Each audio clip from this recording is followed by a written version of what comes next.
Subscribe now and press the bell icon. Never miss an update. Everyone, this is miscellaneous exercise of chapter 4 determinants, class 12 mathematics. देखते हैं बेटा miscellaneous exercise को, काफी important exercise है. मैं one by one आपको question solve कराता हूँ. देखिए क्वेश्चन नंबर 1 देखते हैं एक बार ना. सो क्वेश्चन नंबर 1 है प्रूव दैट द डिटरमिनेंट आपके सामने लिखा है is independent of theta. Is independent of theta मतलब कहने का समझो, मतलब क्या है कि आपको इसका जो आंसर निकालना है वो इंडिपेंडेंट ऑफ थीटा निकालना है. मतलब ये है कि उस आंसर में थीटा नहीं होना चाहिए. ठीक है ना. चलिए देखते हैं एक बार ना. तो बच्चे पहले तो मैं ये चेक करता हूं कि क्या कोई प्रॉपर्टी अप्लाई हो रही है यहाँ पे. अगर कोई प्रॉपर्टी अप्लाई हो रही है तो हम पहले प्रॉपर्टी अप्लाई करेंगे जिससे कि थोड़ा सा डिटरमिनेंट इजी हो जाए, देन उसको फिर एक्सपेंड करेंगे, है ना. बट अगर ऑब्जर्व किया जाए यहाँ पे तो कोई ऐसी प्रॉपर्टी अप्लाई हो नहीं रही है जिससे कि डिटरमिनेंट थोड़ा सा सिंप्लीफाई हो सके. ठीक है, कुछ नहीं कर सकते तो क्या करेंगे इसमें बेटे, डायरेक्टली एक्सपेंड कर देते हैं ना. तो मैं यहाँ पे एक्सपेंड कर रहा हूँ, एक्सपेंड अलोंग रो वन के अलोंग इसको एक्सपेंड कर देता हूँ, या रो वन भी छोड़ो, C1 कर दो, कॉलम 1. ठीक है, क्योंकि माइनस का प्लस भी हो जाएगा इसमें. तो देखिए पहला एलिमेंट लिया मैंने x, इसकी रो और कॉलम छोड़ दिया ये दोनों. तो बच्चे ये 4 एलिमेंट आते हैं, इन चारों को इसको इससे मल्टीप्लाई, बीच में माइनस का साइन, इसको इससे मल्टीप्लाई, है ना. तो ये हो गया माइनस का x² और बीच में माइनस का साइन आएगा, ये हो गया 1 1 जा 1. फिर ये वाला एलिमेंट लेंगे, है ना. तो ये माइनस का है तो इसके साइन बदल जाते हैं बच्चे, प्लस का साइन थीटा हो जाएगा. और इसके ब्रैकेट में क्या आएगा, इसकी रो और कॉलम को छोड़ देंगे तो ये 4 एलिमेंट आएंगे. चेक कर लो आप, है ना. तो अब इसको कैसे करेंगे, इसको इससे इनटू, बीच में माइनस का साइन, इसको इससे इनटू. तो ये हो गया x साइन थीटा, है ना, और ये हो गया माइनस कॉस थीटा. ओके, देखते हैं लास्ट वाला. लास्ट एलिमेंट है कॉस थीटा, फिर इसकी रो और कॉलम छोड़ते हैं तो ये 4 एलिमेंट आएंगे, है ना. तो साइन थीटा और ये माइनस माइनस हो जाएगा प्लस x कॉस थीटा. तो with in bracket sine theta और प्लस का x कॉस थीटा, है ना बच्चे. देखो ना, ये वाला जब करेंगे तो इसको छोड़ेंगे, इसको छोड़ेंगे, तो ये हो गया साइन थीटा और ये माइनस माइनस प्लस का x कॉस थीटा. तो यहां तक कोई डाउट नहीं होगा. आगे देखते हैं एक बार, इसका ब्रैकेट ओपन कर लेते हैं एक बार. ये कितना हो जाएगा बच्चे, माइनस का x³ और ये हो जाएगा माइनस का x, है ना. ओके, इसका ब्रैकेट ओपन करते हैं, प्लस ये हो जाएगा x साइन स्क्वायर थीटा, ठीक है ना, और minus sine theta into cos theta. तो sine theta into cos theta. Okay, अब कॉस थीटा से मल्टीप्लाई करते हैं तो sine theta into cos theta, और जब इसको मल्टीप्लाई करेंगे तो आ जाएगा x कॉस स्क्वायर थीटा, है ना. ओके, तो अब देखिए minus sine theta cos theta और plus sine theta cos theta, ये तो इससे एलिमिनेट हो गया, है ना. ओके, तो बचा क्या है बेटा, एक तो बचा है माइनस का x³, एक बचा है ये माइनस का x, और एक ये वाला टर्म बचा है और एक ये वाला टर्म. अब इन दोनों ही टर्म में देखिए, चेक कीजिए, x कॉमन है ना. यहाँ पे भी x है, यहाँ पे भी x है. तो यहाँ से मैंने x कॉमन ले लिया, तो अंदर क्या बच गया, देखो चेक करो, अंदर क्या बच गया, साइन स्क्वायर थीटा यहाँ से, और यहाँ से प्लस कॉस स्क्वायर थीटा. अब देखिए minus x³ minus x plus x और sine square plus cos square क्या होता है, 1. तो ये 1 आ गया. अब ये minus x³ minus x as it is, ये x इंटू 1 करेंगे तो प्लस x ही आएगा बच्चे. तो माइनस x से प्लस x कैंसिल हो जाता है, तो बचा क्या, माइनस का x³. और अब आप चेक कीजिए कि क्या इस पे थीटा है, कहीं पे भी नहीं है ना. तो ये आंसर जो आ रहा है which is independent of theta आ रहा है, नहीं आ रहा. तो हम लिख देते हैं विच इज इंडिपेंडेंट ऑफ थीटा. ठीक है. ओके, तो आप इसको नोट कीजिए, फिर बढ़ते हैं सेकंड क्वेश्चन पे, है ना. देखते हैं बेटा सेकंड क्वेश्चन. कहते हैं कि without expanding the determinant comma proof that this will be equal to this. यानी कि बिना एक्सपेंड किए, हमने पहले क्वेश्चन में तो एक्सपेंड कर दिया था ना डायरेक्टली. कहता है कि बिना एक्सपेंड किए इन दोनों को प्रूफ कीजिए. कोई दिक्कत नहीं, देखते हैं एक बार. मैंने लेफ्ट हैंड साइड ले ली, First of all, we take LHS, that is ABC, A square, B square, C square, and BC, CA, AB. Okay? अब ध्यान से देखना बेटा, ध्यान से देखना एक बार। अगर यहाँ पे A होता, अगर यहाँ पे A होता तो ये ABC बन जाता, और यहाँ पे देखो B होता तो ये भी ABC बन जाता, और यहाँ पे C होता तो ये भी ABC बन जाता। तो कुल मिला के मैंने एक बात ऑब्जर्व करी कि अगर मेरे को इस वाले कॉलम को ABC बनाना है तो इस वाले रो में A का इंटू, इस वाले रो में B का इंटू, इस वाले रो में C का इंटू कर देता हूँ। इससे बेनिफिट क्या मिलेगा? देखो ना, ABC बाहर कॉमन आ जाएगा, और ABC जैसे कॉमन आएगा 1 1 1 बन जाएगा, और मेरे को कहीं ना कहीं 1 1 1 तो चाहिए ना। तो ठीक है, मैं यही अप्लाई करता हूँ, है ना। तो मैंने क्या किया, रो 1 में चेंज दिखाया। क्या चेंज दिखाया? रो 1 में मैंने A से इंटू किया, A रो 1, है ना, कॉमा रो 2 में चेंज दिखाया, रो 2 में B रो 2 एंड रो 3, और रो 3 में क्या चेंज है बेटा? C रो 3। ओके, तो एक बार देखते हैं। अब जब बच्चे मैंने ABC का इंटू किया तो ऑब्वियस सी बात है ABC का डिवाइड भी तो करूंगा भाई। इंटू किया तो डिवाइड भी करेंगे ना, तो बाहर डिवाइड में लिख दिया ABC, और अंदर मैं इंटू कर रहा हूं। तो देखो A स्क्वायर हो गए, ये हो गया A क्यूब, और ये हो गया ABC, ये हो गया B स्क्वायर, ये हो गया B क्यूब, और ये हो गया ABC, और ये हो गया C square, C cube, ABC, है ना। यहां तक कोई डाउट नहीं होगा। अब बच्चे ऑब्जर्व किया कि ABC कॉमन आ रहा है कॉलम 3 में से, है ना। तो टेकिंग कॉमन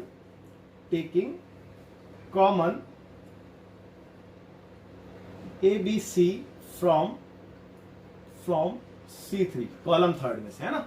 तो कॉलम 3 में से ABC को कॉमन ले लिया, तो ABC अपॉन में ABC, और अंदर क्या बच गया बेटे?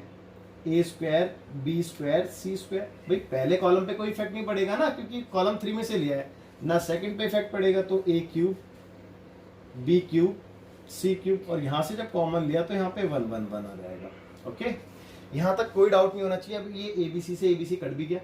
अब इसको देखो, और एक बार जो चीज प्रूफ करनी है उसको देखा। मैंने देखा 1 1 1 आ चुका है, मैंने देखा A square, B square, C square वो भी आ चुका है, A cube, B cube, C cube वो भी आ चुका है। बस जरूरत थी तो इसको रीअरेंज करने की, है ना। जैसे कि 1 1 1 मेरे को कहाँ पे चाहिए? पहले कॉलम में चाहिए, और A square, B square, C square कहाँ चाहिए? दूसरे कॉलम में। यानी कि ये चीज मेरे को यहाँ पे चाहिए, और ये चीज मेरे को यहाँ पे चाहिए। तो मैं अब इंटरचेंज करने जा रहा हूँ बेटा। ठीक है, क्या करने जा रहा हूँ बेटे? इंटरचेंज। देखो, इसको पहले मैंने यहाँ पे इंटरचेंज किया, तो मैंने क्या लिखा कि C2 को मैं इंटरचेंज कर रहा हूँ C3 से। और जब भी कोई इंटरचेंज करते हैं तो बच्चे किस पे इफेक्ट आता है? साइन पे इफेक्ट आता है। डिटर्मिनेंट का साइन चेंज हो जाता है तो माइनस आ जाएगा, आपको पता होना चाहिए। तो पहले इसमें तो कोई चेंज नहीं था, A square, B square, C square है। अब जब मैंने इधर चेंज किया तो ये आ गया 1 1 1, ये वाला इधर आ गया और ये वाला उधर चला गया। A cube, B cube, C cube. At least मेरे को लास्ट वाले कॉलम में A cube, B cube, C cube चाहिए था, वो मेरे को मिल चुका है। अब ये मेरे को इधर चाहिए और ये इधर चाहिए, तो एक इंटरचेंज और कर देता हूँ। तो भैया C1 को इंटरचेंज करा रहा हूँ मैं C2 के साथ। और जब ये दोबारा यहाँ पे लिख देता हूँ, जब बच्चे दोबारा से मैंने इंटरचेंज किया तो फिर से साइन का इफेक्ट आएगा, तो माइनस दोबारा करेंगे तो माइनस माइनस ये हो जाएगा, साइन बाहर प्लस का, तो बाहर तो हो गया पॉजिटिव। चलो मैं प्लस का साइन बना देता हूँ जिससे कंफ्यूजन ना हो कि एक बार माइनस और फिर दूसरे इस ऑपरेशन का माइनस, तो हो गया प्लस। अब ये 1 1 1 आ गया फर्स्ट कॉलम में, इसमें हो गया A square, B square, C square, और लास्ट में A cube, B cube, C cube. ठीक है, अब एक बार देखते हैं जरा कि प्रूफ हुआ है या नहीं हुआ। हाँ बिल्कुल सेम है, ठीक है ना, बिल्कुल प्रूफ हो चुका है। तो equal to right hand side hence proof.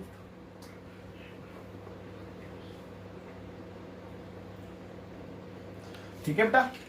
बच्चे क्वेश्चन नंबर 3 थोड़ा सा टेढ़ा लग रहा है देखने में, बट बहुत इजी क्वेश्चन है, आप ध्यान से देखेंगे एक बार, कोई दिक्कत नहीं है इसमें।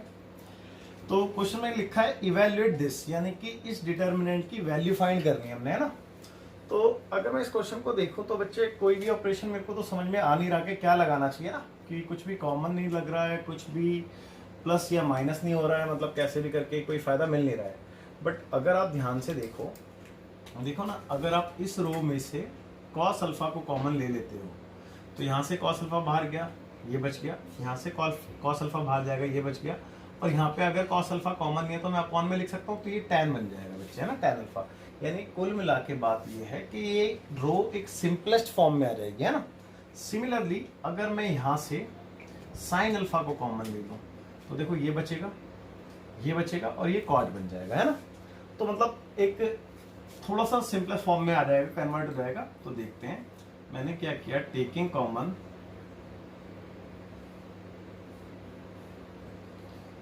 cos alpha from rho 1 and sin alpha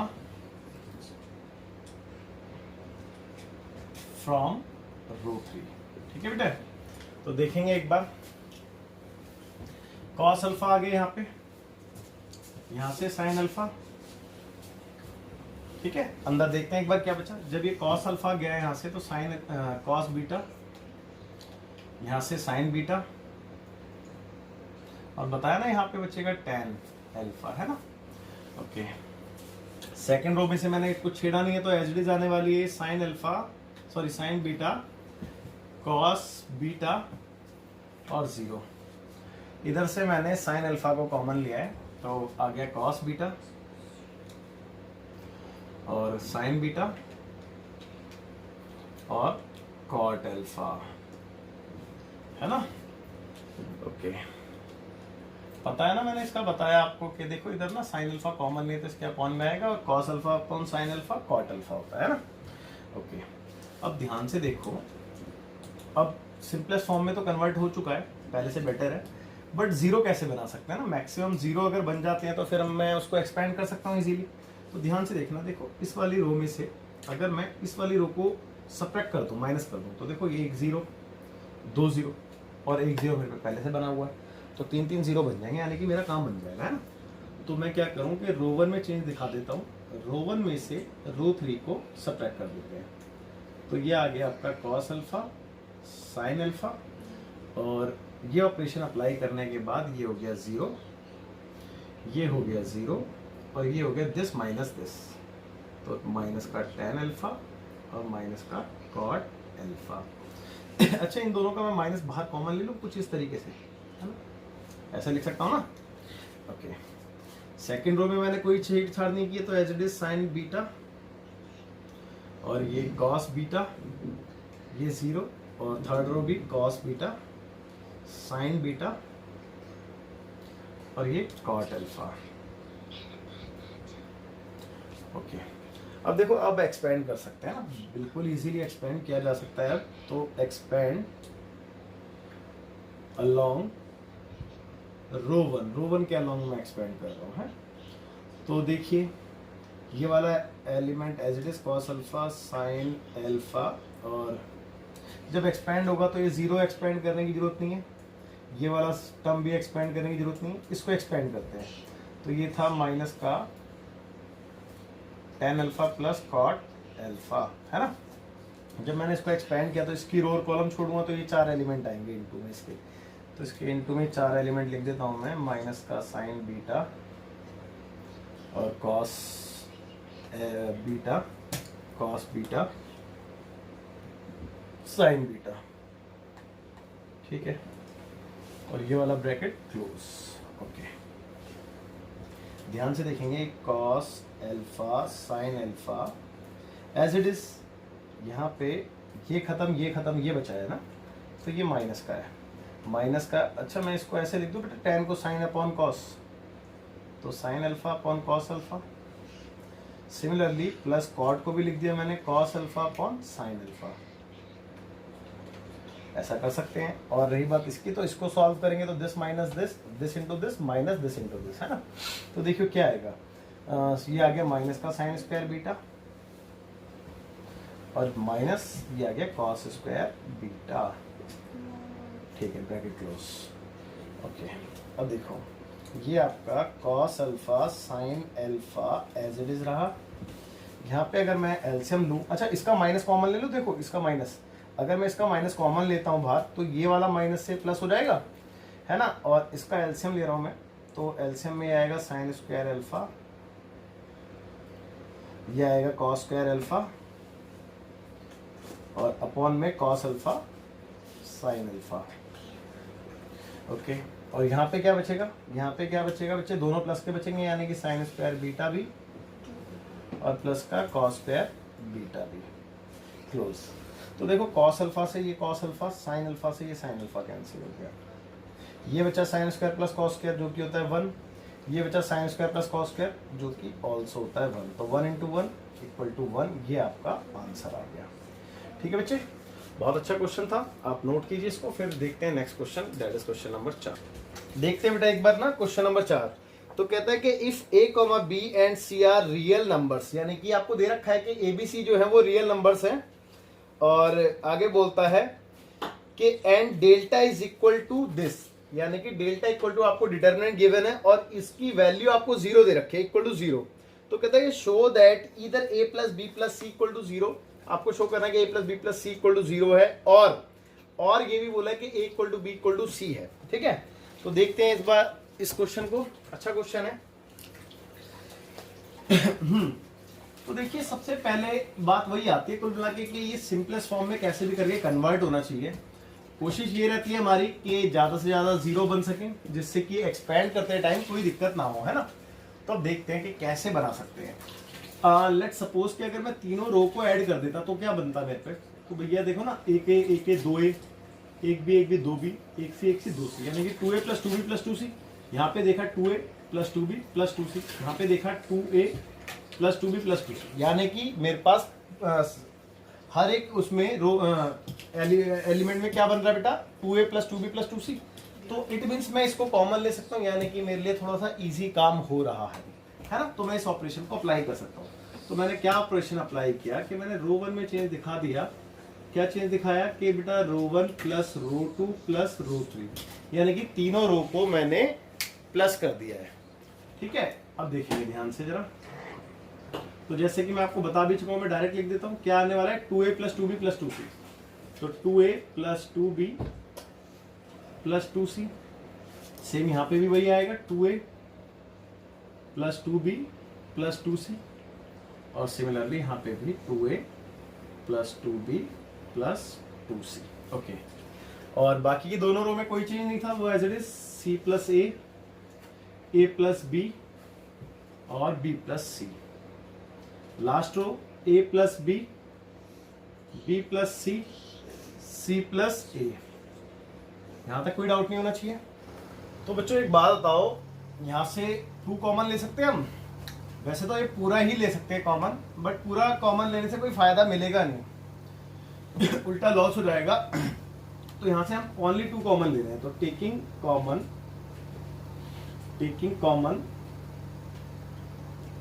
2 from रो 1, है ना। तो रो 1 से 2 कॉमन ले लिया, तो अंदर क्या बचेगा बेटा, a + b + c बचेगा। सिमिलरली यहाँ पे भी a + b + c बचेगा, a + b + c ही बचेगा यहाँ पे भी। और यहाँ पे क्या है, c + a है, a + b है, b + c है, और a + b, b + c, c + a। Okay, यहाँ तक कोई डाउट नहीं होना चाहिए। अब देखो, देखना ये था कि इसको कैसे सिंप्लीफाई किया जाए, क्योंकि अगर मैं कहीं ना कहीं इसको कॉमन ले लेता ना बेटा, और उसके बाद में जो 0 बनाता, ऐसा नहीं कि 0 नहीं बन सकता था या सिंपलेस्ट फॉर्म में नहीं जाता, ऐसा कुछ नहीं है, बट थोड़ा सा लेंदी हो सकता था। और अगर हम अभी देखें इस स्टेज पे, तो देखो क्या कर सकते हैं हम। मैं इसको इसमें से माइनस करूँ, लेट सपोज, देखो ना, अगर मैं इसको इसमें से माइनस करूँ तो मेरे पास क्या बचेगा, देखो c से c कट जाएगा, a से a कट जाएगा, माइनस का b बचेगा यहाँ पे। सिमिलरली यहाँ पे क्या बचेगा, c बचेगा, सिमिलरली यहाँ पे भी a बचेगा, है एंड सो ऑन। ऐसे मैं इसको इसमें से माइनस करके बचा सकता हूँ। तो क्वेश्चन सिंपलेस्ट फॉर्म में कन्वर्ट हो रहा है। देखो ध्यान से देखना, मैंने क्या किया, रो 2 में चेंज कर दिया, रो 2 में से रो 1 को माइनस कर रहा हूँ, एंड रो 3 में चेंज किया मैंने, रो 3 में से भी रो 1 को ही माइनस कर रहा हूँ। ठीक है, तो ध्यान से देखेंगे बच्चे, ये 2 एज इट इज रहा, रो 1 में मैंने कोई चेंज नहीं किया, तो रो 1 तो एज इट इज आने वाली थी, यानी कि a + b + c, और a + b + c, और a + b + c। हाँ, तो देखो दिस माइनस दिस, यहाँ पे देखो साइड में क्या है, c + a है, और इसमें से जब मैं इसको माइनस करूँ तो सबके साइन बदलेंगे, तो माइनस का ए, माइनस का बी, माइनस का सी। देखो ना, सी से सी कैंसिल, ए से ए कैंसिल, माइनस का बी तो बचेगा, तो माइनस का बी बच गया। सिमिलरली ए और बी तो कैंसिल हो जाएगा, तो यहाँ पे माइनस का सी बचेगा। यहाँ पे बी और सी कैंसिल हो जाएगा, तो माइनस का ए बचेगा, है ना। ऐसे बेटा यहाँ पे देखो ए और बी तो कैंसिल हो जाएगा, तो यहाँ पे सी बचेगा, है ना, माइनस का। यहाँ पे ए बचेगा माइनस का, और यहाँ पे बी बचेगा माइनस का। आप देख सकते हैं, कोई दिक्कत नहीं है इसमें। अच्छा, अब इसके बाद क्या कर सकते हैं? इसके बाद देखो, ये तो दोनों रो थोड़ी सी सिंपलेस्ट फॉर्म में आ चुकी है, बट रो 1 में अभी भी पंगा है। तो या तो हम रो 1 को बाहर कॉमन ले लें, है ना, ऐसा कर सकते हैं, तो 1 1 1 आ जाएगा, और उसके बाद फिर हम 0 बनाएं, ठीक है। और सॉरी, मैं बार बार राइट हैंड साइड लिखना भूल जाता हूँ, राइट हैंड साइड में 0 चल रहा है बेटा, है। या तो हम यहाँ से कॉमन ले लें और उसके बाद फिर 0 बनाएं, और अगर मैं उसके बाद 0 बनाता हूँ तो बेटा कोई खास बेनिफिट मिलेगा नहीं। तो एक काम करते हैं, पहले रो 1 में चेंज दिखाते हैं। देखो ध्यान से, रो 1 में चेंज दिखाया मैंने, रो 1 प्लस रो 2 प्लस रो 3। इससे बेनिफिट क्या मिलेगा? देखो, जब मैं इनको तीनों को प्लस करूँगा आपस में, देखो एक बार साइड में देखते हैं, ए प्लस बी प्लस सी, ये रो 1 का एलिमेंट, रो 2 का एलिमेंट है प्लस माइनस, माइनस का बी, और ये माइनस का सी, है ना। तो बी से बी कैंसिल हो जाएगा, सी से सी, मेरे को क्या मिल जाएगा? ए मिल जाएगा, यानी कि सिंपलेस्ट फॉर्म में मेरे को मिल जाएगा, है ना। तो एक बार देखते हैं इस ऑपरेशन को अप्लाई करके। तो ध्यान से देखना बेटा, ये 2 एज इट इज। अच्छा, जब मैंने इनको प्लस किया तो क्या बचेगा मेरे पे? देखो ना, बी से बी कट गया, सी से सी, ए ही तो बचेगा खाली। यहाँ पे क्या बचेगा बेटा? सी से सी कैंसिल, ए से ए कैंसिल, तो बी बचेगा। सिमिलरली यहाँ पे क्या बचेगा बेटा? ए से ए कैंसिल, बी से बी, तो सी बचेगा। ओके, अब इस वाली रो को लिख लेते हैं, तो माइनस का बी, माइनस का सी और माइनस का ए। यहाँ पे माइनस का सी, माइनस का ए, माइनस का बी, और इक्वल टू में क्या है बेटा? 0 है। यहाँ तक आपको कोई डाउट नहीं होगा, और अगर मैं चाहूँ तो इस 0 को भी उधर बेच के ख़त्म कर सकता हूँ, है ना। तो देखते हैं एक बार आगे। तो ये 0 तो उधर जाके ख़त्म ही हो गया बेटा, है। ओके, तो देखिए डिटरमिनेंट आपके पास है ये वाला। अच्छा, इसमें से भी एक काम करते हैं ना, देखो यहाँ से माइनस कॉमन है और यहाँ से भी माइनस कॉमन है, तो मैं माइनस को कॉमन ले लूँ दोनों तरफ से। तो टेकिंग कॉमन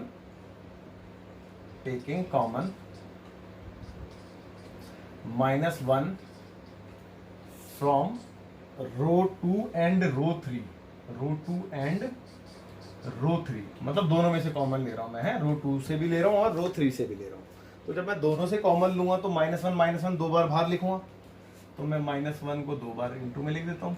भाई दोनों से कॉमन लिया है ना, पहली रो से तो कुछ भी नहीं किया, तो पहली रो तो एज इट इज आ गई, ए बी सी, और माइनस का बी, माइनस का सी, माइनस का ए, सॉरी माइनस कॉमन ले लिया तो प्लस के हो जाएंगे सारे, सबके साइन चेंज हो जाएंगे, और यहाँ पे भी सी ए बी प्लस के हो जाएंगे, सी ए बी। ओके, और इक्वल टू में क्या है बच्चे? 0। अच्छा, ये तो माइनस माइनस प्लस हो जाएगा, इसकी तो कोई दिक्कत है नहीं। अब आपके पास है A B C, B C ए और सी ए बी, इधर से सॉल्व करना है अब हमने ना। तो देखते हैं एक बार। तो बच्चे माइनस माइनस तो ये प्लस हो गया, है ना, इसकी तो दिक्कत नहीं है। और इसके आगे अगर मैं कोई ऑपरेशन अप्लाई करूँगा बिना बेटा, तो कोई खास बेनिफिट मिलना नहीं है। तो एक काम करते हैं, यहाँ पे हम इसको एक्सपेंड कर देते हैं ना। तो इसको मैं एक्सपेंड कर रहा हूँ यहाँ पे अलॉन्ग रो 1, ठीक है। तो एक्सपेंड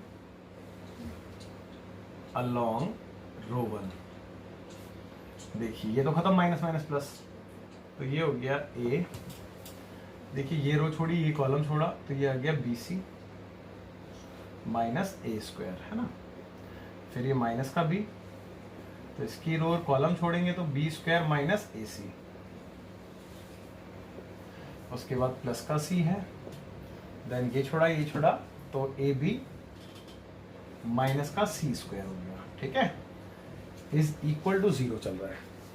ओके, अब ब्रैकेट ओपन करने के सिवा और कुछ तो फिलहाल कर नहीं सकते, तो ब्रैकेट ओपन करते हैं। तो देखो ये हो गया ए बी सी, ये हो गया ए क्यूब माइनस का, फिर ये माइनस का हो गया बी क्यूब, और ये माइनस माइनस प्लस का हो गया ए बी सी।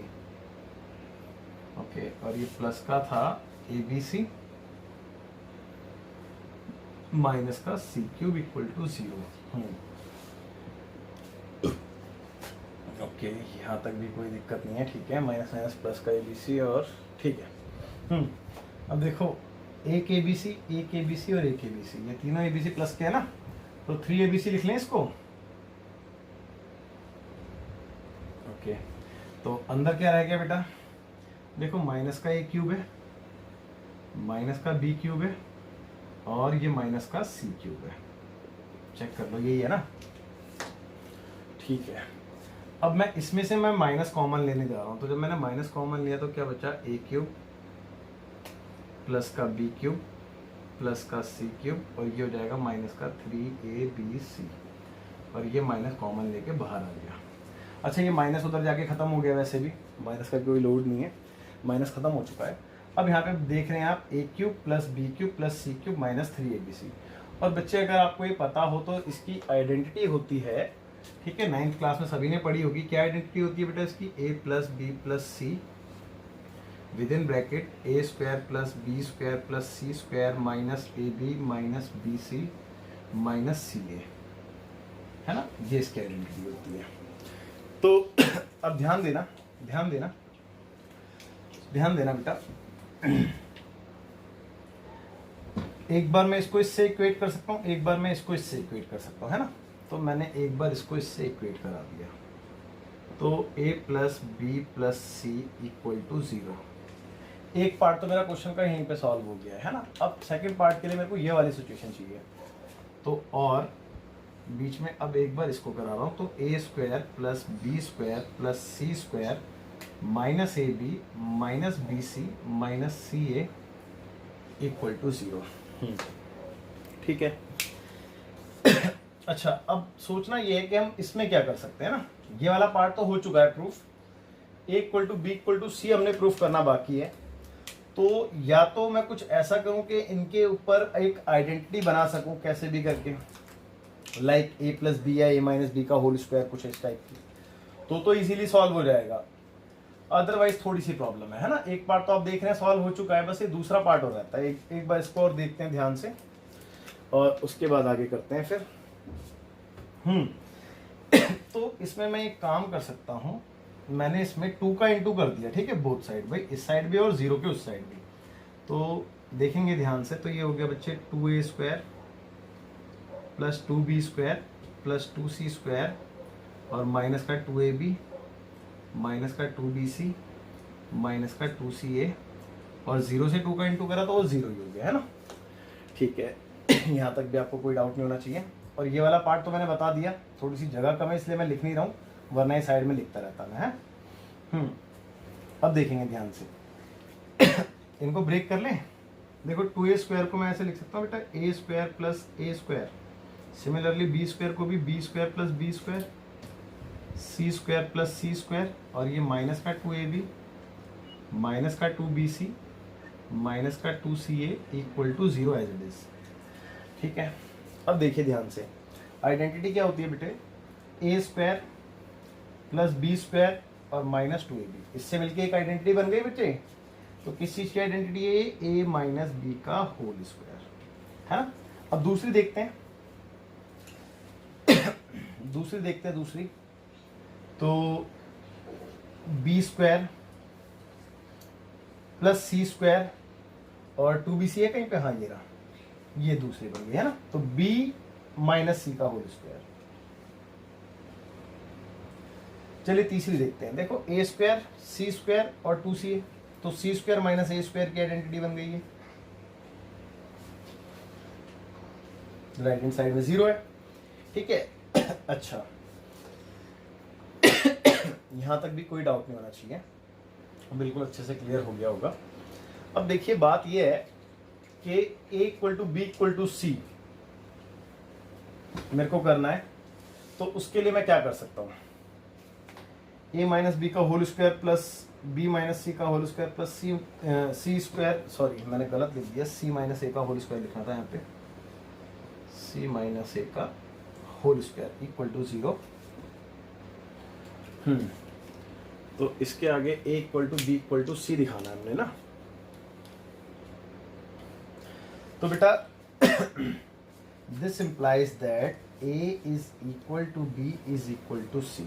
ठीक है, देखिए ना, अगर a b c की वैल्यू आपस में इक्वल होंगी तभी तो इस पूरे का रिजल्ट 0 होगा। आप चेक करो, अगर ये दोनों आपस में इक्वल होंगे तभी तो ये 0 देंगे और 0 का स्क्वायर 0 आएगा। सिमिलरली ए बी और तीनों 0 को जब मैं प्लस करूँगा तो 0 ही आएगा, है ना। तो this implies that a is equal to B is equal to C. और ये वाला पोर्शन भी लिख देता हूँ जो यहाँ पे मैंने कर दिया था, और a plus B plus C equal to 0 henceforth। ठीक है बेटा, तो आप इसको नोट कीजिए। देखते हैं फिर क्वेश्चन नंबर 5। देखते हैं बेटा एक बार क्वेश्चन नंबर 5। फिर क्वेश्चन नंबर 5 में लिखा है solve the equation.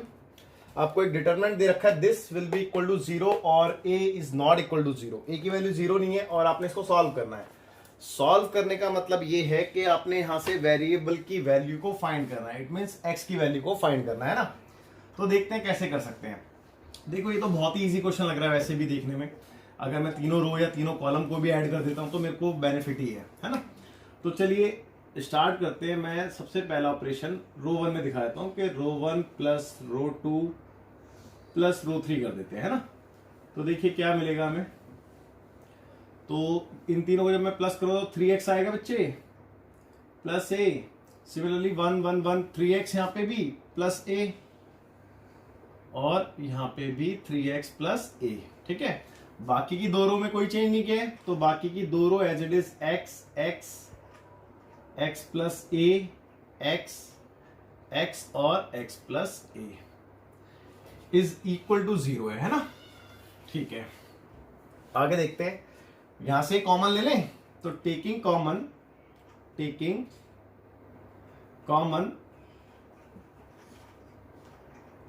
3x plus a कहां से बच्चे, फ्रॉम रो 1, है ना। तो इसको बाहर ले लिया हमने 3x प्लस a को, तो अंदर क्या रह गया बच्चे 1 1 1। यहाँ पे x plus a as it is, यहाँ पे x और x plus a as it is, और इक्वल टू में 0 है ना। अच्छा, अब क्या करेंगे बच्चे, अब 2 0 बना के और एक्सपेंड कर देते हैं ना। तो 2 0 बना लेते हैं। चलो इन दो इसमें से इसको माइनस कर देता हूँ, फिर इसको इसमें से माइनस कर दूँ, तो 2 0 बन जाएंगे, है ना। तो देखिए मैंने चेंज दिखाया C2 में से मैंने C3 को माइनस कर दिया, एंड C3 में चेंज दिखाया C3 में से या माइनस कर दिया मैंने C1 को, है। देखते हैं एक बार। तो ये 3x plus a as it is आ गया, और पहले कॉलम में कोई चेंज नहीं था, तो 1x और x इसमें चेंज था बेटा। इसमें से इसको माइनस करना था, तो 1 माइनस 1 0 हो गया, और this minus this that is a बचेगा, और ये माइनस करेंगे तो माइनस का a बचेगा, है ना। चेक कर लो। और सिमिलरली C3 में चेंज था, C3 में से C1 को माइनस करना था, तो ये तो हो गया 0, और ये भी हो गया 0, और ये हो गया a, है ना भाई। इसमें से इसको माइनस करेंगे तो a तो बचेगा, और इक्वल टू में है 0। अब देखिए बेटा, अब तो क्वेश्चन पूरा ऑलमोस्ट सॉल्व है। एक्सपेंड कर देते हैं अलोंग रो 1, तो एक्सपेंड अलोंग रो 1। तो रो 1 के अलोंग एक्सपेंड कर रहे हैं, देखना एक बार ध्यान से। 3x प्लस a तो एज इट इज आ गया। अब मैं यहाँ पे इसको एक्सपेंड कर रहा हूँ, तो देखिए 1, ठीक है। इसकी रो इसका कॉलम छोड़ते हैं तो बच्चे क्या आएगा, a स्क्वायर, और ये साइन बदल के आएगा ना, तो a स्क्वायर और ये आएगा प्लस का 0। और इन दोनों को करेंगे तो करने की जरूरत ही नहीं है, बट फिर भी लिख देते हैं एक बार, ठीक है। तो ये हो गया, है ना। सिर्फ एक ही एलिमेंट सॉल्व करना था, और इक्वल टू में क्या था बच्चे, 0 था, है ना। राइट हैंड साइड में 0 चल रहा है, वो एज इट इज। अब क्या आ गया, देखिए 3x plus a as it is आ गया, और इसको देखें तो यहाँ पे ओनली a स्क्वायर आने वाला है बस, है ना। खत्म है बाकी तो, और इक्वल टू में 0। ठीक है, तो देखो यहाँ पे बोला था ना कि ए की वैल्यू 0 नहीं है, अगर ये 0 नहीं है, 0 के सिवा कुछ भी हो, मैं इसको उधर भेजूंगा तो 0 बन जाएगा ये, तो मैंने इसको उधर ट्रांसफर कर दिया तो ये तो हो गया खत्म उधर जाके, है ना। तो अब 3x इक्वल टू कितना हो जाएगा बेटा, -a, और x इक्वल टू कितना हो जाएगा, -a/3। ठीक है, ये आपका आंसर होना चाहिए। एक बार आंसर चेक करते हैं, आप इसको नोट कीजिए। ठीक है, फिर बढ़ते हैं क्वेश्चन नंबर 6 देखते हैं बेटा। एक बार क्वेश्चन नंबर 6, क्वेश्चन नंबर 6 में कहता है कि बच्चे prove that this is equal to this, यानी कि हम इसको प्रूफ करना है कि ये इसका जो आंसर आएगा डिटरमिनेंट का वो ये आना चाहिए। तो देखते हैं एक बार लेफ्ट हैंड साइड लेके, तो taking LHS left hand side ले ली। अब इसमें देखना ये है कि क्या ऑपरेशन अप्लाई किया जाए ना। तो देखो कुछ पहले तो देखो ABC चाहिए मेरे को ना, तो अगर ABC चाहिए तो क्या पता मे बी ABC कहीं से कॉमन आ रहा हो, एक बार ढूंढने की कोशिश करते हैं। तो मैंने देखा कि यहाँ से तो नहीं आ रहा, लेकिन अगर मैं यहाँ से ध्यान दूं तो A B और C, हाँ ABC कॉलम्स में से जरूर कॉमन आ रहा है ना। तो सबसे पहले हम वही करेंगे, taking common A from C1, है ना, comma B from C2 and C from C3। ठीक है, ABC को हमने कॉमन ले लिया बाहर, तो ABC बाहर आ गया। अंदर क्या बचा, यहाँ से जब A जाएगा बच्चे तो यहाँ पे बचेगा A और यहाँ पे बचेगा, देखो ना ध्यान से, A और B बचेगा यहाँ पे ना, A प्लस B, है ना, चेक कर लो। और यहाँ पे बचेगा B, और यहाँ से जब B जाएगा तो C बचेगा, एक B बचेगा और B प्लस C बचेगा, है ना। ओके, यहाँ से जब C कॉमन लिया तो बचा A प्लस C, यहाँ से A और यहाँ से C, और यहाँ पे A और यहाँ पे C। ओके, यहाँ तक कोई डाउट नहीं होना चाहिए। तो बेटा इसके बाद क्या कर सकते हैं, इसके बाद हम ये देखिए जरा कि अगर कुछ ऐड या सब्ट्रैक्ट करके कुछ फायदा हो रहा है तो फिर वो देखते हैं एक बार। तो अगर मैं इन तीनों रोज को ऐड करता हूँ तो A2A प्लस 2B, है ना, सिमिलरली 2B प्लस 2C और 2A प्लस 2C, और अगर मैं कॉलम्स को ऐड करता हूँ तो 2A प्लस 2C और 2A plus 2B and so on. बात एक ही है ना, कहीं पे भी चेंज कर सकते हैं हम। तो एक काम करता हूं मैं, C1 में चेंज दिखा देता हूं, C1 plus C2 plus C3, है ना, क्योंकि बेनिफिट मिल रहा है। तो बच्चे क्या आ गया, ABC तो एज इट इज रहा। इसके बाद जब मैं इसमें इन तीनों को ऐड करूंगा तो A 2A और C 2C, तो 2 बाहर लेके A प्लस C लिख दे बच्चे, है ना। और सिमिलरली इसको ऐड करता हूं तो 2A प्लस 2B और 2 कॉमन लेके A प्लस B लिख सकते हैं। ओके, है ना। और यहाँ पे देखेंगे 2B और 2C, तो 2 कॉमन लेके B प्लस C लिख सकते हैं, AC AB और BC, है ना। उसके बाद दोनों columns as it is, C B plus C, last column है A प्लस C A और C, है ना। ओके, यहाँ तक कोई डाउट नहीं होगा। अब इसके बाद हम 2 को कॉमन ले सकते हैं, देखो 4 वैसे भी चाहिए हमें, तो टेकिंग कॉमन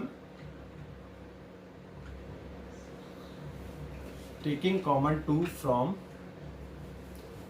C1, तो ये आपके पास आ गया 2ABC, है ना, 2ABC। तो यहाँ पे क्या बच गया, अंदर बच गया A plus C, A plus B और B प्लस C, यहाँ पे C B प्लस C और यहाँ पे A प्लस C A और C।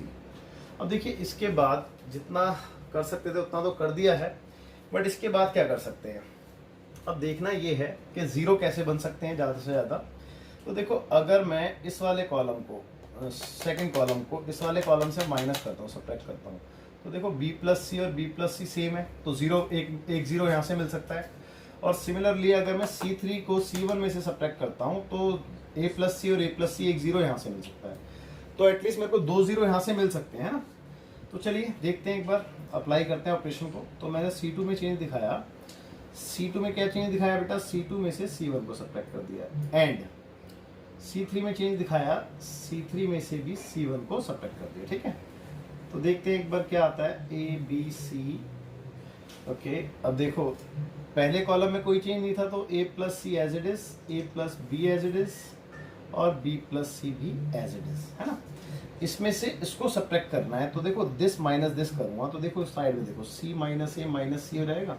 भाई c माइनस ए माइनस सी होगा ना, तो ये कैंसिल माइनस का ही आ गया यहाँ पे, है ना। अब इसमें से इसको सब्ट्रैक्ट करना है तो b से b कैंसिल माइनस का ही आएगा, नहीं आएगा चेक कर लो, और ये तो जीरो हो गया। Similarly this minus this zero हो गया।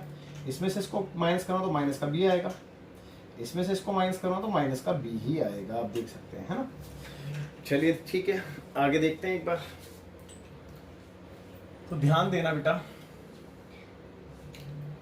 अगर मैं C2 और C3 को ध्यान से देखूं तो इसमें माइनस का A और इसमें माइनस का B कॉमन है ना। तो यहां से कॉमन ले लें, तो taking common minus A from C2 and minus B from C3, ठीक है। तो देखिए ध्यान से देखना, तो बच्चे 2ABC तो एज इट इज है। अब यहां से माइनस ए आया तो मैं इसको ब्रैकेट में लिख दूं फिलहाल, और यहां से माइनस बी आया तो इसको भी मैं ब्रैकेट में लिख देता हूं। अब अंदर क्या बच गया भाई, पहले कॉलम से तो कोई भी कॉमन नहीं था तो a plus C as it is रहा, a प्लस बी भी एज इट इज और b प्लस सी भी एज इट इज। यहां से मैंने माइनस ए कॉमन लिया है तो क्या बचेगा 1 1 और ये 0 ही रहेगा, 0 पे तो कोई इफेक्ट नहीं पड़ता। यहाँ पे भी ये 0 रहने वाला था और यहाँ पे 1 1 1। अब देखो बहुत ही ज्यादा सिंपलेस्ट फॉर्म में आ चुका है। अब हम चाहें तो इसको एक्सपेंड कर सकते हैं क्योंकि इसके आगे कुछ हो भी नहीं रहा है ना, तो अब एक्सपेंड कर रहा हूं मैं, तो मैं यहाँ पे लिख देता हूँ एक्सपेंड अलोंग, कहीं से भी कर दो, देखो बात एक ही है, पहली रो कर दो अलोंग रो 1 है तो रो 1 के अलोंग। अब ध्यान से देखना, मैं इन तीनों को मल्टीप्लाई करूँ तो माइनस माइनस प्लस हो जाएगा और ये हो जाएगा 2a into A square B into B B square, है ना। तो 2a स्क्वायर बी स्क्वायर और सी एज इट इज, ठीक है। अब जब मैंने इसको एक्सपेंड किया तो मैं यहाँ पे ब्रैकेट डाल देता हूँ। पहला एलिमेंट देखते हैं, a प्लस सी था, है ना। तो अंदर क्या आएगा बच्चे, इसकी रो और इसका कॉलम छोड़ते हैं तो 1 माइनस 0, चेक कर लो 1 माइनस 0 तो आएगा। फिर ये वाला एलिमेंट तो माइनस का 1 था, ये छोड़ा और ये छोड़ा तो दिस माइनस दिस, यानी कि दिस करेंगे तो a प्लस बी और माइनस दिस इंटू दिस करेंगे तो माइनस का बी और माइनस का सी आएगा। अब ये तो 0 था तो इसको तो लिखने की भी जरूरत नहीं है, तो इसको लिखो या मत लिखो कोई फर्क नहीं पड़ता। तो ये 2a square B square C as it is. अब ध्यान देंगे एक बार, देखो 1 माइनस 0 दैट इज 1 और 1 से इसको इंटू करता हूं तो a प्लस सी आएगा, है ना। तो ये तो a plus C as it is रहा है। अब इधर देखते हैं क्या पता कुछ कटा हो, जैसे कि माइनस बी से प्लस का भी कैंसिल। अब ये है a माइनस सी और बाहर माइनस है, तो देखो मैं ब्रैकेट को ओपन कर रहा हूँ, ब्रैकेट ओपन करो तो माइनस का ये हो जाएगा और ये c हो जाएगा प्लस का, है ना, चेक कर सकते हैं आप, बाकी तो कुछ है ही नहीं। अब ध्यान दो कि प्लस का a और माइनस का ये कैंसिल हो जाएगा, है ना। तो बचा क्या बच्चे 2a स्क्वायर बी स्क्वायर सी और विद इन ब्रैकेट देखो ना, एक सी और एक सी मिलके 2c बचेगा। ओके तो 2 into 2 4 a square B square और c into C C square. आगे बेटा राइट हैंड साइड यही प्रूफ करना था ना, equal to right hand side hence proof, ठीक है। अच्छा इसके बाद क्वेश्चन नंबर 7 और 8 है। मैं उसमें खाली आपको हिंट दूंगा क्योंकि वो बहुत लेंथी क्वेश्चन है, अगर सॉल्व कराऊंगा तो बहुत टाइम लग जाएगा। मैं आपको उसमें हिंट दूंगा, आप खुद ट्राई कर सकते हैं क्योंकि इजी है। लेंथी होने का मतलब ये नहीं है कि टफ है, इजी है, आप खुद ट्राई कर सकते हैं। देखते हैं एक बार छठे और सातवें की हिंट देता हूं मैं आपको ना। देखते हैं बेटा क्वेश्चन नंबर 7 ना एक बार। तो क्वेश्चन नंबर 7 में लिखा है if a inverse is equal to this, आपको a इनवर्स गिवन है and b is equal to this, और एक b मैट्रिक्स भी आपको गिवन है। आपसे बोलता है कि फाइंड करो ab का होल इनवर्स, ठीक है। फाइंड करना है आपने ab का होल इनवर्स, तो यानी कि ab इनवर्स फाइंड करना है। तो कोई दिक्कत नहीं, बहुत इजी क्वेश्चन है, बस थोड़ा सा लेंथ दिया तो इसीलिए मैं आपको हिंट दूंगा, इसलिए मैं आपको सॉल्व नहीं करा रहा हूं, बट ध्यान से देखना कैसे करेंगे। देखो a इनवर्स आपको दे रखा है और आपको ab का होल इनवर्स निकालना है। सबसे पहले तो आपको ये पता होना चाहिए कि ab का होल इनवर्स होता क्या है ना। ab का होल इनवर्स क्या होता है बच्चे, अगर आपको पता हो तो b inverse into a inverse होता है है ना भाई, ए बी का होल इनवर्स बराबर B inverse into A inverse होता है ना। अब देखिए आपके पास है ना ए इनवर्स की वैल्यू है अवेलेबल, ये है ना। अगर आप कैसे भी करके बी इनवर्स निकाल लो और इसमें पुट करके दोनों को मल्टीप्लाई कर दो तो आपका आंसर आ जाएगा ना। ठीक है, बात समझ रहे हैं ना। तो अब बात आती है कि सर बी इनवर्स कैसे फाइंड आउट करेंगे। तो बच्चे इसका फॉर्मूला होता है, मैंने आपको बताया भी था कि B inverse is equal to 1 upon determinant B. First of all क्या करेंगे हम, कैलकुलेट करेंगे डिटर्मिनेंट बी। ठीक है, first of all we calculate determinant of B, जिससे कि हमें ये पता चले कि बी का इनवर्स एग्जिस्ट करता है या नहीं करता, है ना। और उसके बाद फॉर्मूला क्या होता है, 1 अपॉन डिटर्मिनेंट बी इनटू में आता है एडजॉइंट ऑफ बी, यानी कि बी का एडजॉइंट, है ना। अब बी का एडजॉइंट कैसे निकालते हैं वो भी मैं आपको बता देता हूं। तो बी के एडजॉइंट के लिए adjoint of B equal to कैसे करेंगे बच्चे, कोफैक्टर निकालेंगे आप, है ना। क्या निकालेंगे, कोफैक्टर्स ऑफ बी, और उसके आप ट्रांसपोज कर देंगे तो आपको एडजॉइंट मिल जाएगा, है ना। तो बच्चे आपके पास जैसे ही कोफैक्टर आता है आप उसके ट्रांसपोज करेंगे, आपको एडजॉइंट मिल गया। इस फॉर्मूले में पुट करेंगे आपको बी इनवर्स मिल गया। अब आपके पास ए इनवर्स ऑलरेडी था वो यहाँ पे आ जाएगा, बी इनवर्स आपने फाइंड आउट कर लिया वो यहाँ पे आ जाएगा। दोनों को हम मल्टीप्लाई करेंगे तो हमारा आंसर आ जाएगा। ठीक है, तो आप इसको नोट कीजिए। देखते हैं एक बार एग्जाम्पल नंबर 8 का भी। ठीक है, एग्जाम्पल नंबर क्या ना, क्वेश्चन नंबर 8 में भी मैं आपको हिंट दूंगा सिर्फ। ठीक है, आप नोट देखते हैं बच्चे एक बार क्वेश्चन नंबर 8। तो इसमें लिखा है let A is equal to, A एक मैट्रिक्स है बेटा 3 इंटू 3 ऑर्डर की स्क्वायर मैट्रिक्स, और आप देख सकते हैं 1 - 2 1 और -2 3 1 1 1 5, है ना। और आपसे बोल रहा है कि वेरीफाई करो, verify that number 1 adjoint of A का inverse is equal to adjoint A inverse. ठीक है, और सेकंड नंबर पे कह रहा है कि ए इनवर्स का इनवर्स इज इक्वल टू ए होता है।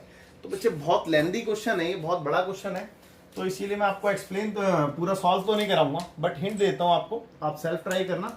और फिर भी कोई डाउट आए तो आप मेरे को कमेंट करना, मैं इसकी अलग से वीडियो बना दूंगा दोनों क्वेश्चंस की ना। तो देखते हैं एक बार,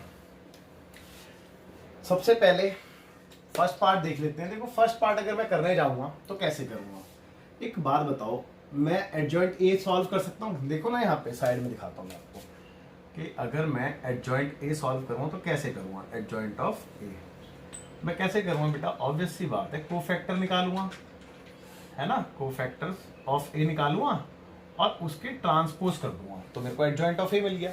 अब यानी कि मेरे को एडजॉइंट ऑफ ए मिल चुका है। अब एडजॉइंट ऑफ ए को 2 मिनट के लिए आप लेट कर लो एक matrix, let B B the matrix. कौन सी मैट्रिक्स बेटा, adjoint of A, adjoint of ए।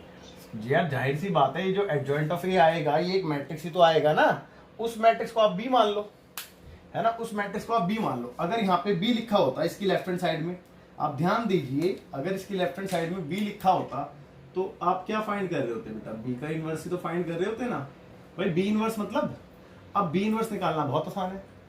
अब आफ्टर दैट आपने क्या करना है, बी का इनवर्स निकालना है। तो बी का इनवर्स कैसे निकालते हैं, बी का इनवर्स कैसे निकालते हैं बेटा, देखो बी का इनवर्स निकालने के लिए अभी मैंने फॉर्मूला भी बताया था पीछे वाले क्वेश्चन में भी कि 1 अपॉन डिटर्मिनेंट बी, यानी कि बी मैट्रिक्स है ना, इसका पहले डिटर्मिनेंट निकालेंगे इनटू में एडजॉइंट ऑफ बी, यानी कि इसका दोबारा से एडजॉइंट निकलेगा। जो बी मैट्रिक्स आपकी आई है उसी का एडजॉइंट निकालना है आपने, है ना, और इस फॉर्मूले में पुट करना है तो बी आपका बी इनवर्स आ जाएगा। और बी इनवर्स मतलब लेफ्ट हैंड साइड आ जाएगी। क्लियर है बात, देखो ना आप चेक करो, बी को मैंने क्या लेट किया, यहाँ पे लिखा है ना मैंने। ठीक है, बात समझ गए बेटे। तो लेफ्ट हैंड साइड तो आपने ऐसे सॉल्व करनी है। अब बात करते हैं राइट हैंड साइड की। ठीक है, राइट हैंड साइड कैसे सॉल्व करें, ध्यान से देखना। अगर राइट हैंड साइड की बात करें तो एडजॉइंट ऑफ ए इनवर्स निकालना है, यानी कि पहले ए इनवर्स निकालो और फिर उसका एडजॉइंट निकालने को बोल रहे हैं। बात को समझो, देखो बात को समझो। ए इनवर्स निकालना है आपने सबसे पहले। First of all we calculate A inverse, है ना। तो ए इनवर्स निकालने के लिए सेम फॉर्मूला फॉलो करूंगा मैं, ये वाला। तो 1 upon determinant A into adjoint of A, है ना भाई, चेक कर लो। अब आपके पास ए मैट्रिक्स है, जब आपके पास ए मैट्रिक्स है तो आप ये ए इनवर्स इजीली कैलकुलेट कर सकते हो इस फॉर्मूले से। और उसके बाद आपने राइट हैंड साइड निकालने के लिए ये जो भी आंसर आएगा, ये जो भी आएगा उसका आप एडजॉइंट निकाल देना। उसका एडजॉइंट कैसे निकालेंगे, वही सेम जो भी ये मैट्रिक्स आ रही है, ये मैट्रिक्स ही मिलेगी ना आपको, इतना तो पता है ना। इस मैट्रिक्स का आप कोफैक्टर निकालोगे, उसका फिर ट्रांसपोज कर दोगे तो एडजॉइंट मिल जाएगा, यानी कि आपकी राइट हैंड साइड आ रहेगी। और आप देखोगे कि दोनों साइडें इक्वल आ रही है ना। तो पहला पार्ट तो आपको समझ में आ गया होगा आई होप, और अगर नहीं आया तो एक बार वीडियो को थोड़ा सा रिवाइंड करके देख लेना। अच्छा देखते हैं एक बार सेकंड पार्ट ना।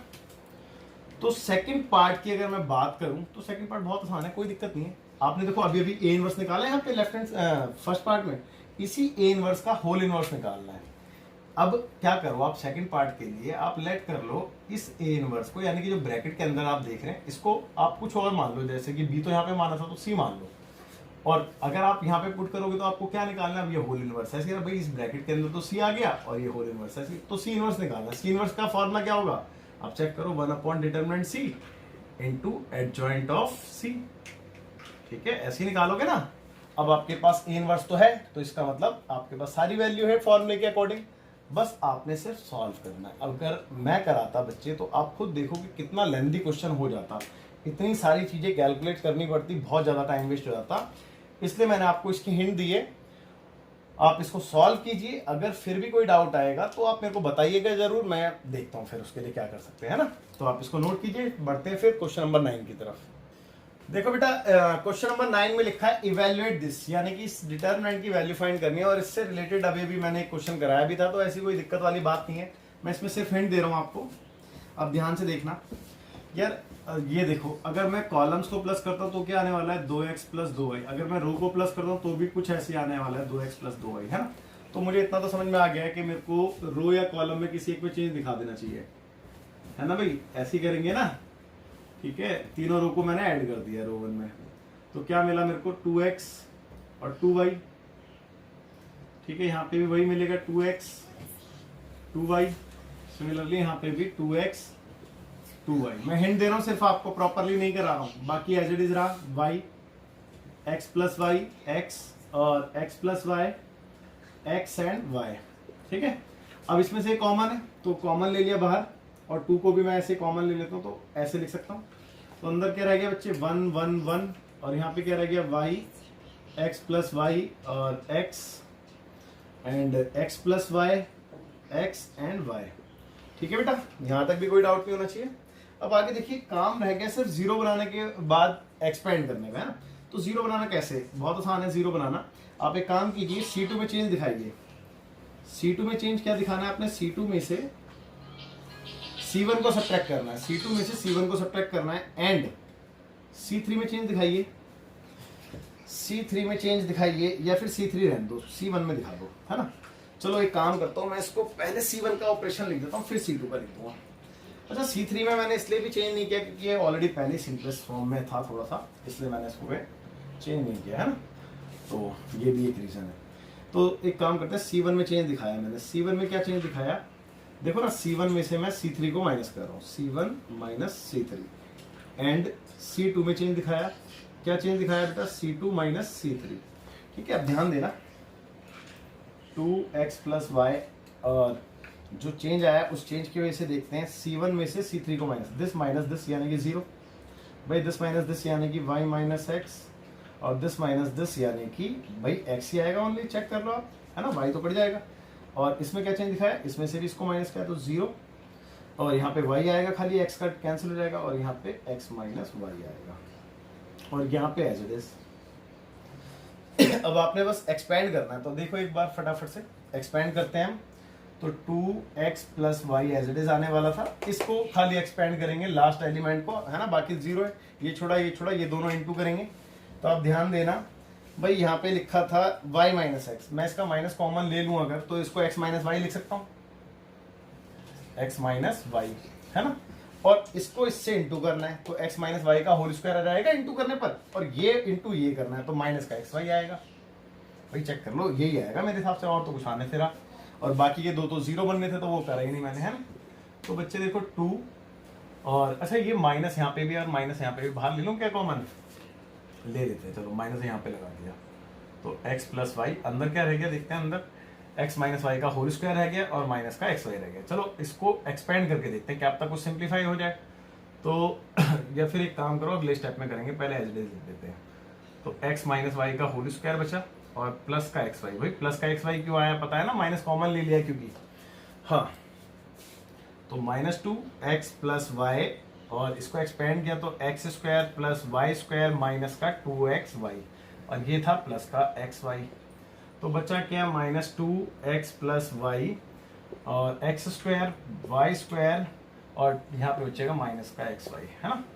बस बस बस इसके आगे कुछ नहीं कर सकते हैं, और फिलहाल कोई ऐसा सच कुछ हो भी नहीं रहा, तो यही आंसर होना चाहिए। देखते हैं एक बार आंसर, आप नोट कीजिए जब तक इसको। हाँ तो बच्चों इसका जो पीछे आंसर आ रहा है ना बेटा, वो आ रहा है माइनस का 2x³ प्लस y³। ठीक है, एक्चुअली क्या है कि अगर हम यहाँ पे ध्यान दें तो a³ प्लस b³ की आइडेंटिटी बन रही है बच्चे। क्या होती है देखो, a³ plus b³ is equal to क्या होता है, a प्लस b। ठीक है, a square minus ab plus b square, है ना। अब आप चेक करो, a प्लस b ये रहा, a स्क्वायर ये रहा, b स्क्वायर ये रहा, माइनस ab ये रहा, है ना। तो इसकी जगह हम क्या लिख सकते हैं, माइनस का 2 एज इट इज रहा, और इसकी जगह आ गई इसकी identity, that is x³ plus y³। ठीक है, अब आप इसको नोट कर लीजिए, ये इसका आंसर है। और फिर इसके बाद देखते हैं नेक्स्ट, यानी क्वेश्चन नंबर 10। देखते हैं बेटा क्वेश्चन नंबर 10, बहुत इजी क्वेश्चन है। खाली बोला है कि इवेल्युएट दिस, यानी कि हमने वैल्यू फाइंड करनी है। बहुत इजी, मैं हिंट दे रहा हूँ खाली, देखो फटाफट देखते हैं एक बार। हिंट दे रहा हूँ मैं, प्रॉपरली नहीं कराऊंगा बिल्कुल भी। एक काम करते हैं, रो 2 में अगर मैं चेंज दिखाऊं, रो 2 में से रो 1 को मैं सब्ट्रैक्ट करा दूं, तो देखो ना इसमें से ये क्या 0 आ गया, है ना, और यहाँ पे भी एक 0 आ गया, तो बहुत फायदा मिल गया। सिमिलरली रो 3 में मैं चेंज दिखा रहा हूँ, रो 3 में से भी रो 1 को ही सब्ट्रैक्ट करा रहा हूँ। इसमें से ये गया एक 0, और इसमें से ये भी गया, तो एक और 0। भाई काम बन गया, तो 0 0 भरपूर 0 मिल गए ना, इससे ज़्यादा क्या चाहिए। रो 1 में कोई चेंज नहीं था, तो वो as it is 1x/, this minus this 0, this minus this, only y बचेगा। भाई देख लो ना, और ये 0 हो गया। अब इसमें से इसको माइनस करना है तो 0, ये भी 0, और इसमें से इसको माइनस करेंगे तो x बचेगा, आप चेक कर सकते हैं। और इसके बाद एक्सपेंड कर देंगे अलोंग C1, है ना, कॉलम के अलोंग, तो एक ही एलिमेंट सॉल्व होना है, देखो xy, और कुछ आएगा भी नहीं यार, चेक कर लो ना, बार बार लिखने की जरूरत है नहीं, यही आंसर है।